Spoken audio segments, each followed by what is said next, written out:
4:30 p.m. Eastern Daylight Time. What? At 3:49 p.m. Eastern Daylight Time, a severe thunderstorm was located 9 miles north of Crawfordsville, moving east at 25 miles per hour.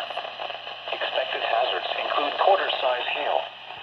This is a radar So much indicated widespread wind gusts the following up to impacts 70 miles per hour likely. vehicles is expected. Locations impacted include Crawfordsville, Thorntown, These ones have almost Williamstown, consistently been below severe limits. Hillsboro, Advance, New Richmond, Wingate, and Belmont.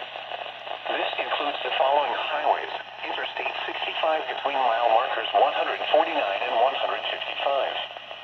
Interstate 74 between mile markers 21 and 42. For your protection, move to an interior room on the lowest floor of a building. Contact your nearest law enforcement agency. They will send a report to the National Weather Service Office in Indianapolis. Torrential rainfall is occurring with this storm and may lead to flash flooding. Not like there's already been 2 flash flood warnings.